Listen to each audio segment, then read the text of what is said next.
14 ইঞ্চি, তার সঙ্গে 1 ইঞ্চি করে 15 ইঞ্চি, আর ফুট নিয়েছি 6 ইঞ্চি।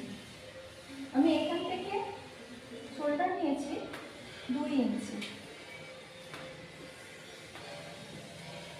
ডাউন দিয়েছি 1/2 ইঞ্চি, গলা নামিয়েছি 5 ইঞ্চি। এখান থেকে এখান পর্যন্ত 1 ইঞ্চি নিয়েছি, এখান থেকে আরমোল নামিয়েছি 6 ইঞ্চি, এখানে ডাউন সেল দিয়েছি 1.5 ইঞ্চি।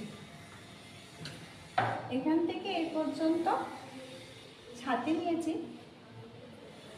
9 ইঞ্চি, এক্সট্রা নিয়েছি 1 ইঞ্চি দিয়ে নামিয়ে দিয়েছি। টেপিং দিয়েছি দুটোর মাঝখান থেকে 1 ইঞ্চি দিয়ে 1/2 ইঞ্চি 1/2 ইঞ্চিটা। এটা হয়ে গেল আমার পিছনের পাটটা। এরপর আমি করব সামনের পাটটা। এবার সামনের পাটটা এই গলার এখানটা নামিয়ে নেব 6 ইঞ্চি,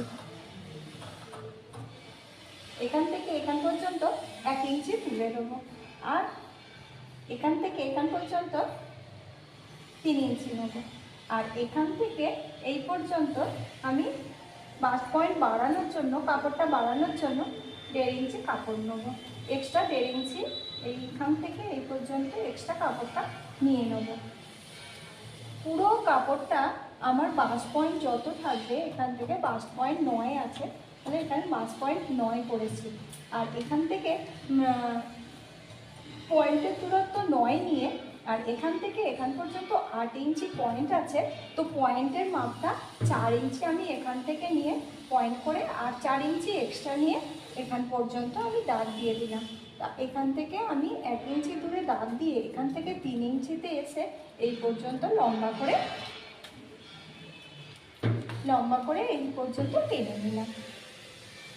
এরপরে এই যে পয়েন্টটা আমি দিলাম, পয়েন্টার থেকে এখানে আমি 1 ইঞ্চি, এখানে আমি 1 ইঞ্চি, এখানেও 1 ইঞ্চি দিলাম, এখানেও 1 ইঞ্চি দিলাম। এখন বোঝানোর জন্য আমি কি করলাম, সব দিকটাই 1 ইঞ্চি দিলাম, কিন্তু আমার এইখানটা 1/2 ইঞ্চি হবে। এবার এই পয়েন্ট থেকে এই পর্যন্ত আমি দাগ দিলাম, এই পর্যন্ত এখান থেকে দাগ দিলাম, এখান থেকে এই পর্যন্ত দাগ দিলাম, আর এখান থেকে এই পর্যন্ত দাগ দিলাম। এবার এইখান থেকে আমার এখানটা 4 ইঞ্চি, আমি এখান থেকেও এই পয়েন্টটা 4 ইঞ্চি, এদিক থেকে আমি এই পর্যন্ত কেটে দিলাম 4 ইঞ্চি। এটা থেকেও এটা আমি বেলপাটটা কাটার জন্য আমি 4 ইঞ্চি এখান থেকে নিয়ে নিলাম। এইখান থেকে এই পর্যন্ত আমি 1 ইঞ্চি দাগ দিয়ে এই রাউন্ড শেপ দিতে দিতে মাঝখানটা একটু ডাউন দিয়ে পুরো নামিয়ে নিলাম। এইখান থেকে আমার এইখানটা যত আসছে, তার থেকে আমার এইখানটা আর এইখানটা 1 ইঞ্চি করে বাদ যাচ্ছে।